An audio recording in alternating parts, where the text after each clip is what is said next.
Olá, gente. Olá, pessoal. Hoje estamos aqui com uma convidada muito especial, que é a Gisele Agnelli.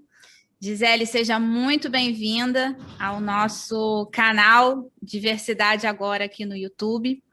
E, pessoal, a Gisele, ela é socióloga com especialização em ciências políticas, graduada pela PUC de São Paulo e pós-graduada em Marketing e Gestão da Informação, ambos pela Escola Superior de Propaganda e Marketing. A Gisele tem 2 filhos, foi executiva de marketing em uma multinacional por 15 anos antes de decidir se dedicar integralmente à luta pelo direito das mulheres, educação e controle social da gestão pública. Hoje, ela é uma ativista que faz parte das iniciativas como líder do Comitê de Combate à Violência contra as Mulheres do Grupo Mulheres do Brasil, é fundadora do Vote Nelas e conselheira do Instituto Política Viva. Gisele, bem-vinda, e eu queria pedir para você começar esse papo aqui com a gente, contando um pouquinho da sua história, da sua jornada, e como que essas questões dos direitos das mulheres e a atuação da mulher na vida política surgiram na sua vida. Okay. Bem-vinda aqui! Obrigado, Renata. Obrigado, Cacá. Queria agradecer a vocês a oportunidade de estar aqui falando num canal tão bacana. É um prazer enorme estar aqui com vocês hoje. E, bom, a minha trajetória, então, foi, né, essa executiva aí durante 15 anos. Eu tive, e num momento da vida, uma oportunidade de mudança de país, né? Nesse momento, eu tive que abrir mão da carreira que eu estava construindo, tirei um sabático lá de 2 anos para curtir os meus filhinhos, que estavam com 5, 6 anos, mas esse sabático foi um momento de repensar, né, a minha vida, né? Os esforços que eu estava dedicando, né, minha vida financeira, minha empresa e tudo mais, o que eu queria dali para frente, lá em torno dos meus 40 anos. E eu fiquei 2 anos fora do país. Quando eu voltei para o país, eu pensei bastante, foi um momento, claro, um momento de vida que eu pude fazer isso, mas também em termos até financeiros, mas eu resolvi realmente abandonar o mercado. Abandonei o mercado e passei a me dedicar. Ai, gente, desculpa. Atrapalhou aí, eu volto. Não. Pode continuar. Fica tranquila, estamos todo mundo no mesmo barco. Então, depois, né? Então, abandonei o mercado e passei a me dedicar a ativismos, né? Eu sempre fui apaixonada por política, né? E desde que eu decidi a faculdade e tudo, e aí eu passei a me dedicar a ativismos, né? Eu entrei para um partido político para ver como é que ele funcionava, passei a visitar várias ONGs, vários movimentos para ver quais daqueles eu me encaixava, quais eram os temas que me tocavam mais, né? E, primeiramente, eu comecei também a fazer um ativismo que eu chamo de jurídico, mais pragmático. Eu me juntei a um grupo de advogados que faziam ações populares. E aí eu passei a observar que mesmo a gente não estando ali, se candidatando, entrando mais ativamente na vida política, dava para fazer um monte de coisa como cidadão fora da política, né? É o que eu chamo de gestão cidadã. Das contas públicas, de tudo que acontece, né? Então, sempre que a gente achava ali que algumas ações, eu estava mais focada na época na prefeitura de São Paulo, o prefeito, né, ou pisava na bola, ou uma licitação, alguma coisa que saía na mídia, que feria princípios, né, da moralidade pública, da transparência, a gente entrava com uma ação popular, né? A gente foi inspirado, eu e esse grupo de advogados fomos inspirados num grupo de ciclistas que andavam de bike por São Paulo e tinham vários estudos na mão que o aumento, por exemplo, da velocidade nas marginais aumentava o número de mortes, né? E a Prefeitura de São Paulo estava exatamente aumentando o limite de velocidade, né? E a gente falou, olha, esse grupo de ciclistas, né, que tem essa causa, foi atrás, fez uma ação popular, que qualquer cidadão pode entrar com uma ação popular, né, um instrumento de democracia direta nas nossas mãos e que muita gente não conhece, e eles reverteram algumas ações do prefeito. que é uma ação de fiscalização da prefeitura muito parecida com um vereador, que a gente vota, a principal função, né, é fiscalizar, né, o prefeito de São Paulo. Então, eu fiquei muito inspirada com esse movimento. Também comecei a fazer parte do grupo Mulheres do Brasil, que a Cacá também faz parte, né, e aí a causa de mais mulheres na política e combate à violência contra as mulheres me chamou bastante atenção, né? O Brasil tem números assim, a gente tem menos mulheres na política que o Afeganistão, é um número que sempre choca muito as pessoas, mas é verdade, né? Isso no mundo, nós somos lanterninha, na América Latina, na América inteira, né? Não só na Latina, na América como um todo, nós também estamos na lanterninha, né? Então, é muito chocante, né? Como as mulheres não ocupam espaços de poder e decisão, mas principalmente onde a gente está pior, comparando com o mundo, na política. E como que a gente vai mudar, por exemplo, um tema como o combate à violência contra a mulher, ou pautas tão caras a nós, se a gente não ocupa esse espaço de legislar, de prestar atenção, né?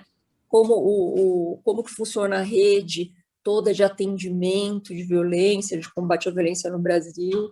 Então, se a gente não ocupar esse espaço, a gente vai demorar anos e anos, né, para reverter números que, infelizmente, eu falei das mulheres na política, mas também o Brasil é um dos piores países para a mulher em termos de violência doméstica, né? Então, esse é um pouco o caminho que eu trilhei. Por último, também eu entrei no Política Viva, né? Lá a gente tem muito o tema da educação política, combate a fake news, mas principalmente de aproximar as pessoas do entendimento correto, né, do funcionamento da democracia, e por si só isso já é um combate a muita desinformação que a gente vê hoje no ambiente político. E como que esses temas são desafiadores, né? É muito interessante você trazer essa questão da fake news.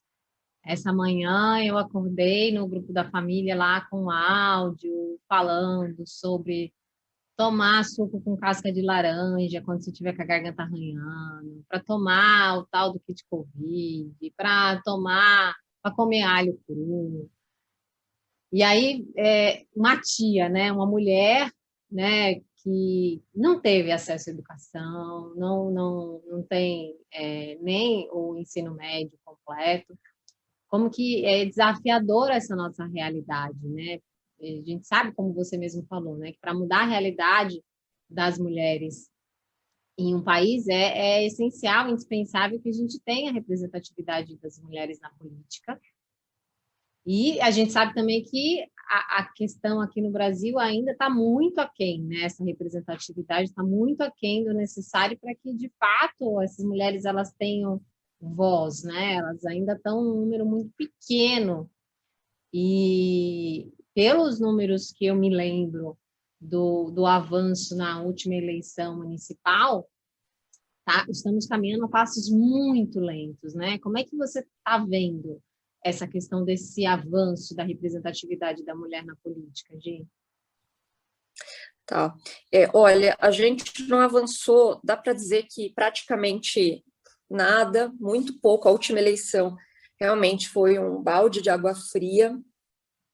E aí a gente pode conversar um pouco sobre, depois, campanha, como que é a campanha da mulher, como ela é afetada, mas, na minha opinião, teve alguns ajustes no sistema eleitoral que impactou, né? Porque, se você for ver, foi um tema que a gente falou muito na eleição, né? Foi uma agenda que se colocou no Brasil, né? Acho que essa agenda de mais mulheres na política, ela veio um pouco forte, veio forte dos Estados Unidos, com a eleição de Trump. Lá você teve um movimento de mulheres que efetivamente foi para a rua, e depois da eleição de Trump, na midterms, nas eleições ali de meio termo, né, pós-Trump, o número de candidaturas femininas que explodiu, né, deu um boom. Então, você viu isso. No Brasil, o discurso ele veio um pouco atrasado, de feminismo, de mais mulheres na política. Ele começou em 2015, acho, o Google a ter uma maior expressividade, as pesquisas sobre o tema. E a gente tinha uma grande expectativa na última eleição, né, Cacá, com relação a esse aumento que não veio, né? especialmente porque a gente tinha 12% de prefeituras só com mulheres, menos de 3% eram mulheres negras. A gente aumentou 2% esse número, que é alguma coisa muito, muito baixa, de verdade, muito, né, tem que comemorar, mas haja vista o tamanho, né, do problema que a gente tem, bastante inexpressivo. A gente tem hoje ainda 15% de mulheres no Congresso nesse país, 9% nos ministérios, né, a média global mundial de mulheres no ministério é de 20%, né, tem uma pesquisa da Interunion parlamentar, com mais de 200 e poucos países, e o Brasil está na posição 194. Então, só para dar os números que eu já tinha falado um pouco em grandes linhas, né, no começo, o problema que a gente enfrenta, né, dentro das vereadoras no nosso país, 17% dos nossos municípios não tem uma única mulher como vereadora na Câmara. Menos de 1% são mulheres negras, né? Então, se a gente começa a falar um pouco o que é a questão da representatividade, né, como ela é importante, a gente já começa a refletir como pode um país, um parlamento não ser representativo da sua população, né? Como as pessoas podem se enxergar a parte da democracia, a parte do sistema, se ele não está as representando, né? Será que esse sistema é efetivamente justo? Se a gente falar de maioria quantitativa da população, aquilo que a gente tem no IBGE, as mulheres são maioria, a população negra é maioria da população. E o que a gente vê no nosso parlamento não reflete essa diversidade na nossa população, né? Se a gente for olhar lá, todas as fotos são de mulheres, de homens mais velhos, homens brancos, né? Então a gente começa a pensar, primeiramente, se isso é uma justiça, né? A maioria da população não está representada em termos de justiça, e em termos de representação mesmo, né? Quem não se vê na política também não vê que pode ocupar aquele lugar. Então, também é importante a gente estar ocupando esses lugares para as pessoas entenderem que aquele lugar pode ser ocupado por elas. Mas essa também é uma barreira de entrada ao sistema, no sistema, né, Cacau?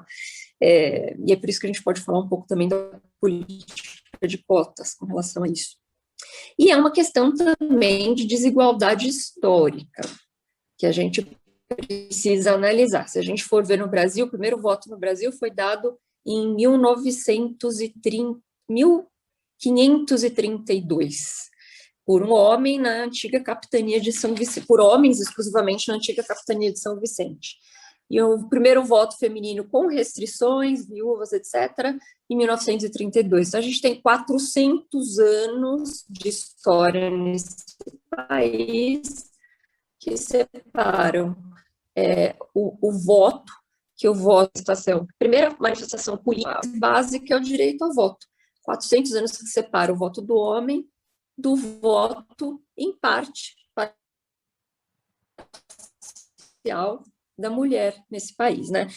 Por todo esse tempo, né, enquanto as mulheres lutavam pelo direito, não só do voto, né, mas de trabalhar, de viajar sem autorização do marido, e por esses direitos mais básicos que os homens já tinham, né, eles já formavam alianças políticas, já eram, né, já eram financiadas as suas campanhas, né? Então, a gente tem que entender que a gente tem uma dificuldade também de barreira de entrada, porque esse lugar já é ocupado historicamente por homens.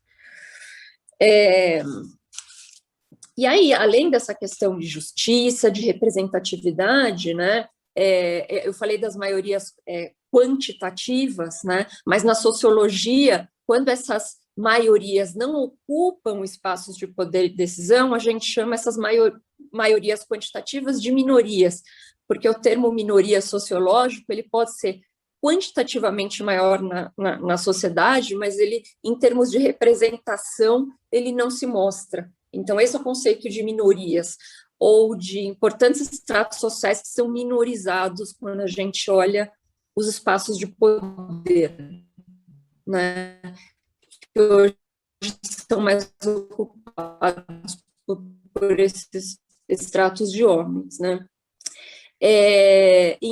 Que existe uma política de ideias que os homens trazem, né, que é uma política mais descritiva, E o que a gente pleiteia aqui como mulher é uma política de presença substantiva, né? Ou seja, o grupo ali representando as suas próprias questões de vida, né? É uma política que traz uma agenda própria e uma agenda pautada nas próprias experiências. O público-alvo das políticas públicas tem que estar ali materialmente representado. É disso que se trata, é disso que a gente pleiteia. Quer falar mais alguma coisa? Não, eu queria, pegando esse gancho, né, do que você traz, de que a realidade ainda é muito, né, aquém daquilo que a gente precisa ter, a gente vê, né, as poucas mulheres, né, as raras mulheres que a gente tem na vida política, o quanto que elas enfrentam de hostilidade, até mesmo eu diria, de ameaça, né, em termos ali, em relação à sua segurança. A gente vê muitas questões relacionadas à eliminação de voz dessas minorias, né, por conta da manutenção desse sistema e desse extrato de poder vigente. Então, a minha dúvida é como mudar, né? Como é que a gente faz? O que está ao nosso alcance? Ou qual é o caminho para a gente, de fato... eu sei que precisa ter mais mulheres ali se candidatando e tudo mais, mas esses desafios, essas ameaças, essas barreiras, elas provavelmente intimidam muito, né? O aumento dessa participação. Então, como vencer isso? Como mudar esse jogo? Então, o Vote Nelas, a gente fez uma pesquisa muito interessante. A gente tem muito dado quantitativo, né? Mas a gente não tinha um dado mais qualitativo para ouvir essas mulheres e entender essas barreiras. E aí a gente conseguiu fazer uma pesquisa que chama Jornada da Candidata. Para quem quiser ter acesso, colocando lá Google Vote Nelas, Jornada da Candidata, vocês conseguem baixar o relatório. E a gente fez um questionário estruturado para mais de 3 horas de conversa com mulheres que foram candidatas, eleitas ou não. Fizemos um balanceamento de estados, de partidos, eleitas e não eleitas, para ter essa diversidade de opinião das mulheres e nesse Brasil de porte continental.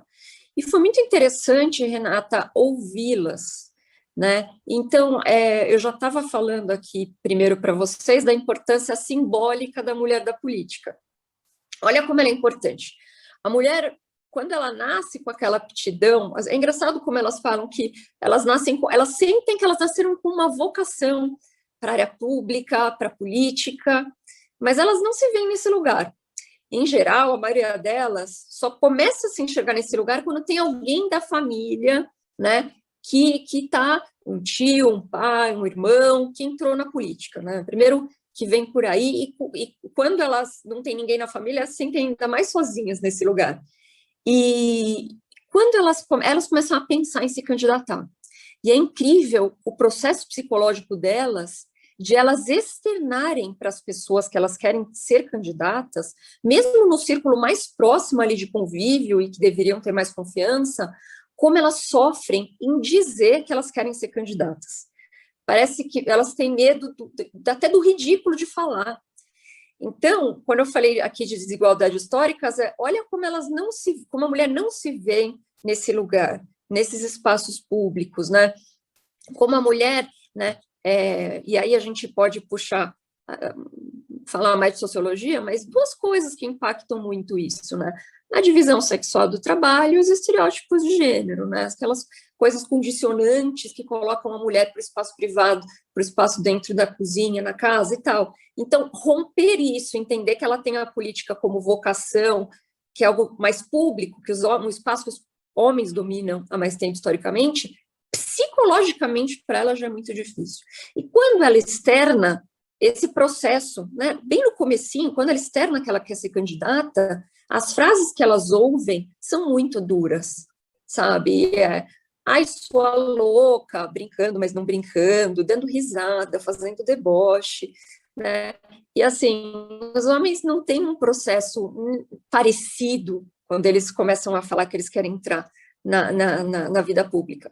Então, a gente precisa ter um olhar para isso com muito carinho, né?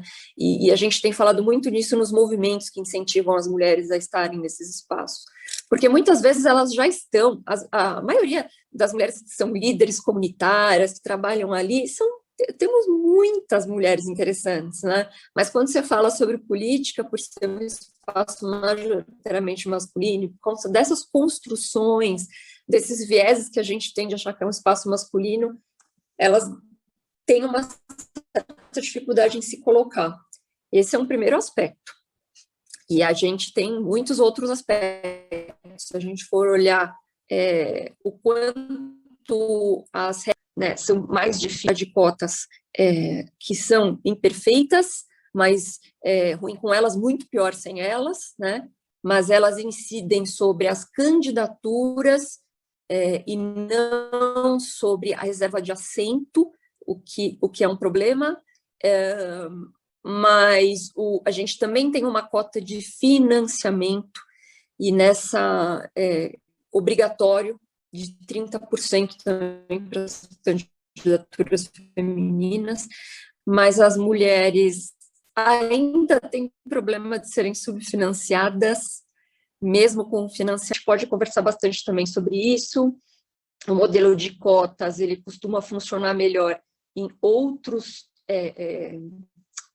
modelos políticos, como não o nosso proporcional de lista aberta, como é hoje. A gente tem modelos muito mais interessantes, que as mulheres já ocupam bastante lugares aí no parlamento, como o modelo argentino, que apesar do palavrão, o que ele quer dizer? Ele quer dizer que você vai transformar, você vai ter uma lista, né, feita pelos partidos, pode ser metade pelos partidos, metade aberta à votação popular, né, que seria mista, mas com alternância de nomes entre homens e mulheres. Aí você vota no partido e aquela lista vem dos mais votados entra. Se você garante que a lista é alternada homens e mulheres, você já está garantindo uma representação bem interessante das mulheres. Você tem o modelo do México, que conseguiu em uma eleição equiparar homens e mulheres na política, mas aí de novo, em vez de você colocar cota nas candidaturas das mulheres, você coloca cota na garantia de assento. O que quer dizer isso? Se eu tenho 100 assentos para serem ocupados, 50% vão ser de mulheres, independente do número de votos. Garantiu a paridade numa eleição, né? Infelizmente, a gente está distante disso, das discussões no Brasil. Se vocês quiserem, eu posso falar mais um pouco do distritão que está sendo discutido agora e o quanto isso pode ser ainda mais prejudicial para as mulheres. A gente pode voltar ainda uns 20, 30 anos, se isso for aprovado. Eu acho que vale a pena falar, sim, para a gente entender o que é que tá vindo por aí, né? Me deu até uma urticária aqui. A gente hoje tem, então o ideal seria realmente a gente ter essas cotas de cadeira para resolver o problema mais rápido, né? O problema do financiamento, só para fechar, o financiamento tem um dado que é bem chocante, né? Primeiro que só fazendo um paralelo aqui, né, para as pessoas pararem para refletir sobre essa diferença, né? Quando a gente fala de cota para a universidade pública, a gente não fala de cota para o vestibular, a gente fala de cota para a matrícula, né? Então, acho que seria mais ou menos a mesma coisa. Aqui na política, como se a gente estivesse trazendo uma cota para o vestibular e não para a matrícula, que é absolutamente diferente, né? Então, é uma forma de parecer que a gente está fazendo alguma coisa, mas que de fato não é efetiva, né? Permanece o mesmo processo, né? O processo permanece o mesmo. Excelente colocação. A cota de cadeira é diferente da cota de candidatura, absolutamente diferente. E para você ter uma ideia do que eles querem aprovar com na aprovação, o distritão, né? A gente então teria cada cidade, o estado, como distrito, e não teria mais essa eleição proporcional que a gente está acostumada, né? As cotas para preenchimento de vagas seriam por partido, os mais votados por partido, né? Então, a gente teria, como a gente sabe que os partidos, claro, dão dinheiro para aquelas pessoas que estão há mais tempo na política, e os novos entrantes, e aí as minorias estão incluídas nos novos entrantes, a gente favoreceria aqueles mesmos que já estão lá, né? Então, favoreceria aqueles caciques que a gente já conhece, que estão bastante tempo no partido e tal, e que tem um pouco do controle, porque a distribuição do fundo público, né, que hoje é permitido para campanhas eleitorais, é muito controlado pelos dirigentes partidários, né? Tem uma outra discussão, além do distritão, né? E aí um número aqui para vocês, o distritão que que estão pensando nessa reforma política atual, que já está em fase de audiência pública, só 2% dos países do mundo tem esse tipo de sistema de voto. A Jordânia e o Afeganistão, nenhum outro país do mundo tem, né? Então, isso é diferente do voto distrital, totalmente diferente do voto distrital misto, que eu falei agora há pouco, que seria o ideal, seria o que a gente defende, ou as cotas de cadeiras, né? Outra coisa que está sendo também a gente já, no Grupo Mulheres do Brasil, né, Cacá, já teve o ano retrasado, né, algumas tentativas até de acabar com os 30% de cotas de candidaturas. E, como eu disse, ele é imperfeito, mas é o que temos e a gente se agarra a eles com unhas e dentes, né? E eles estão, de novo, falando sobre tirar a obrigatoriedade de se ter 30% de candidaturas, né? Isso já aconteceu em 1996, se eu não me engano, tinha os 30% recomendados por lei, mas não era obrigatório. O que aconteceu? Nada, né? Os partidos não cumpriam isso. Então, a gente já sabe que não funciona, né? E eles estão voltando a falar disso de novo, né? Então, isso para mim é muito preocupante, né? Mas falando ainda então, a gente, infelizmente, está segurando mais retrocessos do que avançando no Brasil nesse momento, em termos de mulheres na política. E a gente precisa também, mesmo olhando o modelo que a gente tem hoje, né, que é o proporcional,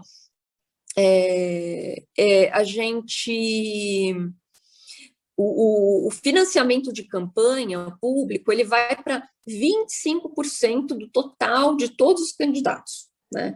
Então, a gente já sabe que algumas candidaturas, muitas, a maioria, né, fica sem financiamento, né? Então, essa é sempre uma discussão que atinge, claro, as mulheres, né? Então, a necessidade de prévias, a necessidade de teto de gastos por candidatura, para que fique um pouco mais democratizado a distribuição desse fundo, mais transparente, mais democratizado para todo mundo, e que os novos entrantes tenham mais chance mesmo de ascender, né? E no que tange as mulheres, tinha um dado aqui do 72 Horas, que é um site que puxava informações, né, do TSE sobre o fundo político e deixava elas bem fáceis de acessar, e você podia rodar ali entre homens e mulheres, como que estava o financiamento. Então, ele trouxe esse dado. Para cada real do fundo partidário repassado a homens brancos, 0,08 centavos foram repassados a mulheres negras na última eleição. Então, voltando a falar sobre as barreiras da mulher na política, né, Renata, você estava falando, eu comecei a falar muito desse processo psicológico, delas não se verem nesse espaço, mas também as mulheres nos partidos, hoje, como que elas são? É uma falácia falar que mulher não se interessa por política, porque se você olhar os números de filiadas, 44% das filiadas em partidos políticos hoje no Brasil são mulheres. Mas, se você olha nas estruturas partidárias, que são aquelas, principalmente, que decidem para quem e quanto e para quem vai o dinheiro nas eleições, que são os diretórios, sejam os municipais, estaduais, 20% só das lideranças são mulheres. Então, aí você já tem um filtro que já te indica que a gente tem um problema mesmo de subfinanciamento de candidaturas femininas, né?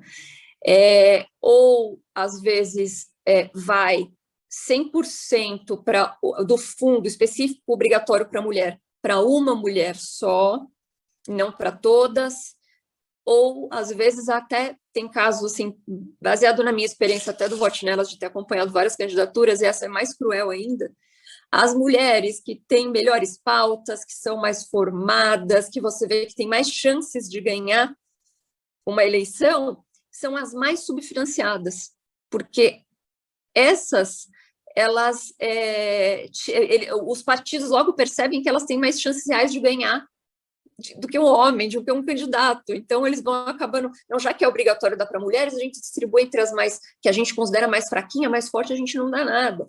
E eu vi isso acontecendo também, né? Então, para quem está ali no dia a dia acompanhando a distribuição de dinheiro, que não é só dinheiro, né? Os partidos sempre podem ajudar de diversas formas as mulheres, né? Dando espaço, tempo de TV, que também é obrigatório, mas tivemos um problema de cumprimento também na última eleição. Então, a gente também, com relação ao dinheiro, lá no Vote Nelas a gente fala muito disso, né? Essa é uma grande barreira para as mulheres entrarem na política. Falei demais. Ai, meu Deus. Nada, imagina, eu tô aqui babando, aprendendo demais. Eu fico dividida entre o prazer do aprendizado e a angústia de ter acesso à realidade, né? A gente sabe, Gi, você falou de alguns retrocessos, né? E a gente sabe também que a gente vive num país, você já falou sobre isso também, com altíssimos índices de violência contra a mulher, um dos mais altos do mundo. E também com muitas pesquisas e dados que indicam que essa situação, esse problema, ele ainda piorou durante esse processo de isolamento social agora na pandemia. Conta um pouquinho para a gente também, saindo de desgraça pouca é bobagem para desgraça muita, o que vocês, lá no Comitê de Combate à Violência contra a Mulher, no Grupo Mulheres do Brasil, como que vocês vêm atuando com esse tema? Eu acompanho, faço parte do GT, eu não consigo, né, atuar mais no dia a dia, na mão na massa, mas eu vejo algumas coisas que vocês estão fazendo, mas atualiza aqui, no geral, que projetos que estão rodando hoje nesse trabalho de combate à violência contra as mulheres. Ok.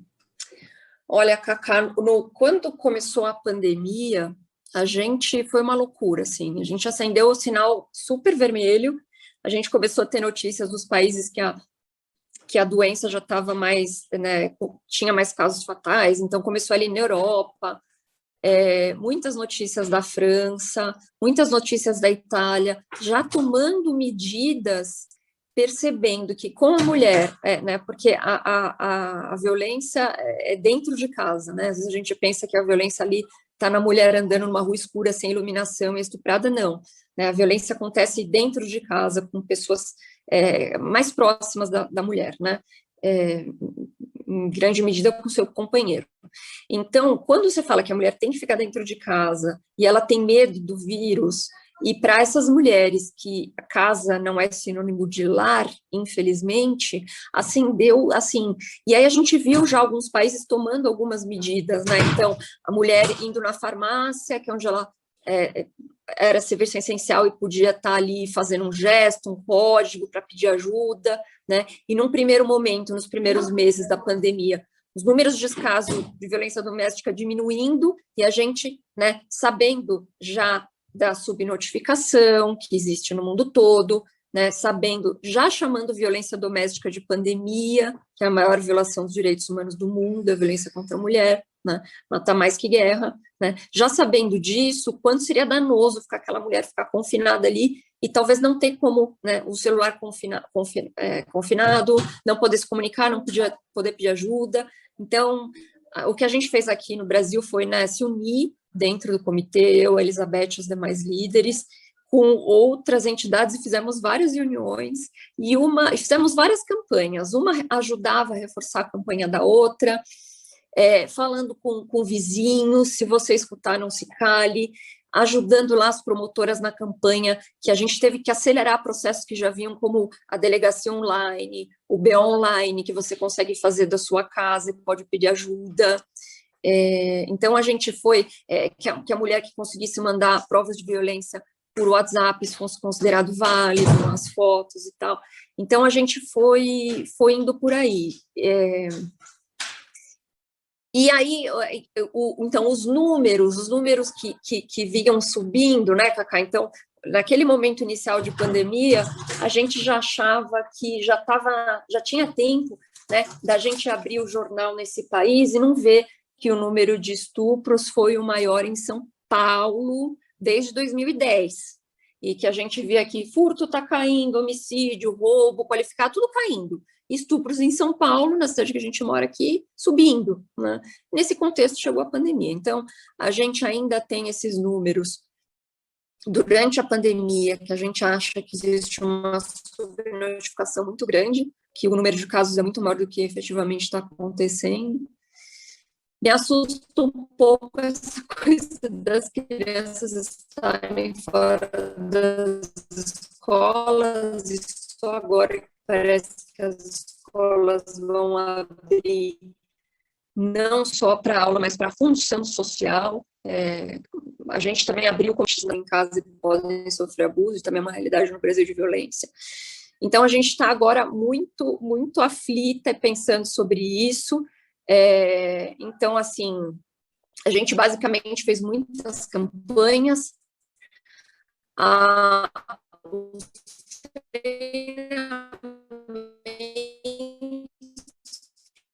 Acho que deu uma travadinha agora. A gente meio que parou e está agora revendo como que a gente vai mentir numa plataforma online por conta da segurança.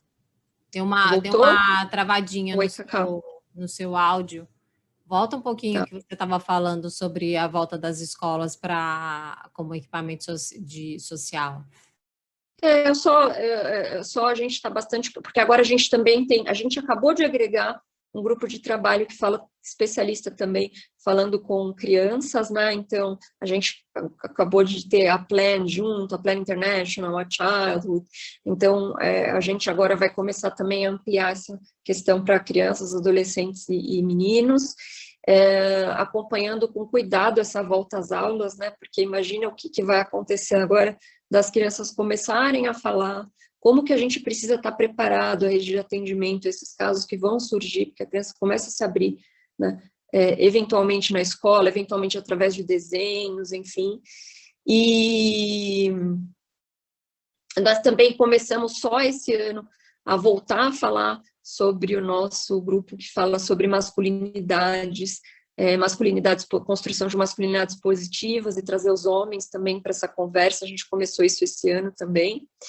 E a gente tem um treinamento que Fala Maria, que é muito interessante, que é para formar dentro, principalmente, né, as lideranças comunitárias ali mais próximos das comunidades, mas de uma forma geral, falar sobre violência, como pedir ajuda. A gente parou durante a pandemia para fazer essas campanhas mais educativas e agora a gente vai voltar a fazer, talvez numa plataforma online, porque como tem esse problema ainda da vacinação e a gente não tem perspectiva de como voltar, a gente está partindo para uma plataforma online.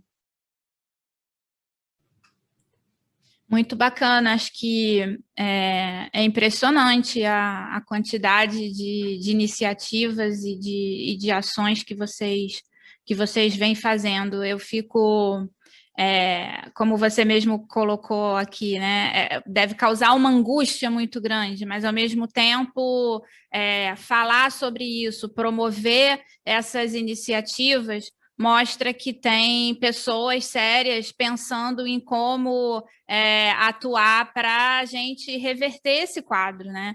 É um caminho longo, é um caminho que leva tempo, mas que é absolutamente necessário e que a gente sabe que vocês têm essa resiliência, essa força de continuar, né? Mesmo... Seja na questão da política como na questão da violência da mulher, acho que muitas vezes a impressão deve ser de que o retrocesso é muito maior. A impressão não, a realização, né, de que o retrocesso é muito maior do que o avanço, mas a insistência, a perseverança de que é preciso continuar lutando para que isso mude é maior do que tudo, né? Então, Nossa, acho que deve ter um senso de propósito muito grande no seu trabalho.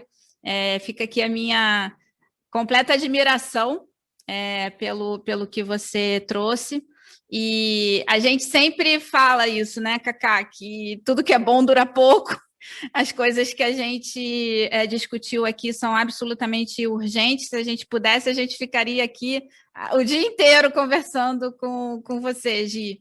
Mas, infelizmente, a gente está chegando aqui ao final da nossa conversa. E aí eu queria pedir para você deixar para a gente, para as pessoas que estão nos assistindo aqui, uma mensagem, né? Uma mensagem do que você gostaria de ver no mundo assim acontecendo no futuro próximo. Bom, meninas, um prazer imenso estar aqui com vocês. Por mim, eu tinha slide aqui, tópicos para falar, mas por 3 horas, porque é muito gostoso falar com as pessoas, né? E eu já conheço a Cacá do Grupo Mulheres do Brasil e que tem um pensamento parecido, e a gente flui, a gente vai. Mas, bom, quando eu comecei a falar um pouco da minha vida lá no meu Turning Point... Espera aí, só um pouquinho. Guarda esses slides aí para a gente remarcar um outro papo depois, então. A gente faz uma continuação. Quando eu comecei a falar lá no meu... Como eu mudei, né? Eu abandonei o mercado e comecei a fazer ativismo, mas o turning point mesmo da minha cabeça... com relação ao feminismo, foi quando nasceu a minha filha. Não aconteceu a mesma coisa quando eu tive o meu filho. Aconteceu um estalo quando eu tive a minha filha. Eu fiquei pensando muito por que esse ativismo, esse feminismo começou a tocar meu coração de uma maneira diferente, né? A ponto dali na frente eu já fazer essa mudança de vida.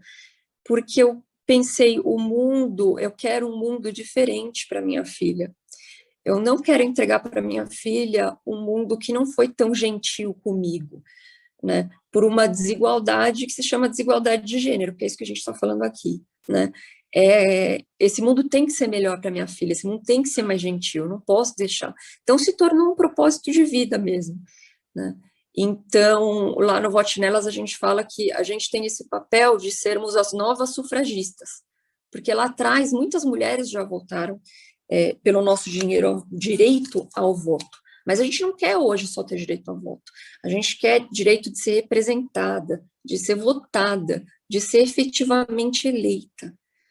Para que isso aconteça, né, e esse é o nosso mantra lá, e é o que eu quero muito que as mulheres se percebam, é que elas se reconheçam como uma força política, né? Então, a minha mensagem final aqui é essa, pelo fortalecimento das mulheres como sujeitas que requerem seus direitos, né, que se posicionam como agentes de mudança. E aí, se eu puder deixar mais uma frase aqui, que eu gosto muito da Cora Coralina, né? Se você nasceu num mundo onde você não se encaixa, é porque você nasceu para ajudar a criar um mundo novo. Cora Coralina. Maravilhosa. Que lindo. Eu amo essa frase, eu acredito muito demais nela. Sempre me identifiquei com essa ideia de ser agente de transformação, porque definitivamente eu não me encaixo nesse mundo que a gente vive. E eu acho que quando a gente tem essa percepção, a gente tem uma consciência que nos traz uma responsabilidade. Acho que quem vê as desigualdades, quem vê as opressões, tem uma responsabilidade de levantar a sua voz, né? E se posicionar a favor da igualdade de oportunidades, se posicionar a favor da equidade de participação de todos na sociedade e de buscar, né, esse direcionamento dos nossos recursos disponíveis como sociedade para tornar a vida de todos melhor, né? Para tornar a vida de todos, como a gente fala na comunicação não violenta, mais maravilhosa, né? O nosso objetivo para os praticantes de comunicação não violenta, do ponto de vista sistêmico, como é que a gente pode usar os recursos que a gente tem para tornar a vida de todos mais maravilhosa. E esse trabalho que você faz é muito essencial. Ontem a Renata compartilhou comigo um TED sobre com a história de um pesquisador que fala que a violência contra a mulher é uma questão dos homens. Os homens precisam se posicionar a respeito disso. Depois eu te encaminho esse TED para você assistir. É muito bom, assim, traz muitas reflexões a respeito de onde a gente chegou como sociedade e que sociedade que a gente quer construir daqui para frente para os nossos filhos, para os nossos sobrinhos, para as próximas gerações. Eu só posso agradecer pela aula maravilhosa que você deu aqui para a gente. Estou iniciando o núcleo Praia Grande aqui do Grupo Mulheres do Brasil também, então... Ai, que legal, não sabia! Sim, daqui a pouco eu vou querer ajuda aí do combate para a gente fazer alguns projetos aqui, né? Trazer essas mulheres para ação. Gi, é muito prazer, assim, foi um prazer enorme te conhecer, é muito bom, né, como você falou, trocar com pessoas que têm, né, esse sonho, né, de um mundo melhor para todo mundo, um mundo mais justo. E é isso que a gente busca aqui na Diversidade Agora também, né? Esse é o nosso trabalho, de levar para dentro das organizações essa consciência de interdependência, o quanto que a gente ganha, né? O quanto que todo mundo ganha quando todo mundo ganha. Acho que é mais ou menos isso que a gente pensa, assim. Então, gratidão por esse encontro, por essa sua disponibilidade nessa manhã. E a gente volta, né, para uma parte 2. Vamos combinar depois esse novo bate-papo, aí, porque tem muita coisa para aprofundar. Tá bom, então. Nossa, tô aqui. Ficamos com gostinho de quero mais. Obrigada, Gi. Foi um prazerzão. Até mais, beijo, meninas. Bom dia.